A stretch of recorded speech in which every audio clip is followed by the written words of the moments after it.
জামা কাপড় পরে হোলি খেলতে? হোলিতে কেউ সাদা জামা পরে? এই জামায় দাগ লেগে গেলে আর উঠবে? মা হোলিতে হোয়াইট পরাটাই ফ্যাশন। ফ্যাশন? ছাদে পুরনো জামা আমি রেখে এসেছি, ওটা গিয়ে পর, বুঝলি? এই নে, ভালো করে মুখেতে বড়লিনটা জাবড়ে জাবড়ে লাগিয়ে নে, না হলে রং না আর মুখ থেকে উঠবে না, বুঝলি? আর এই লোকটাকে দেখো, ঘরে থেকে এরকম চুপ করে বসে আছে, বাইরে কি দেখতে পাচ্ছে না যে মেয়েরা কোথায় গেল? আর কি সবকিছু আমিই করবো, তাই না? এই তো দেখো না, লুচিগুলো বেলছি সবে, এখনো বেলাই হলো না আমার, আর কখন খেলতে যাবো? আর এই লোকটা ঘরে থাকলে, আর ছেলে মেয়েগুলো স্কুল কলেজ না গেলে আমার যত কাজ গো, কাজ যেন শেষই হয় না। আর এটা কি চুল? চুলটাকে ভালো করে বিনুনি পা দে, চুলের গোড়ার মধ্যে রংটা ঢুকে গেলে, আবির ঢুকে গেলে না, সব চুল উঠে যাবে আর নেড়া হয়ে যাবে। সকাল থেকে উঠে চান করে ঠাকুরের পায়ে আবির দিয়েছি গো দিদি। আজকে তো আবার পূর্ণিমা, কত সময় লাগে বলো দেখি পুজো করতে। তারপরে নিচে এসে সবার জন্য রান্না বান্না করেছি, ঘর দুয়ার মুছে পরিষ্কার করেছি। কখন বেরোবো বলো তো?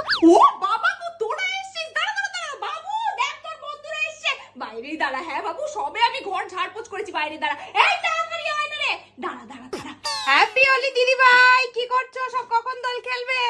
এই হ্যাপি হোলিটাকে 108 জনকে পাঠিয়ে দে তো আমার হোয়াটসঅ্যাপে। এই লোকটাকে আজকেই প্লাম্বার, ইলেকট্রিশিয়ান সব হতে হবে। কোথায় কি বাল্ব খারাপ হয়েছে, কল খারাপ হয়েছে, তোমাকে আজকেই দেখতে হবে।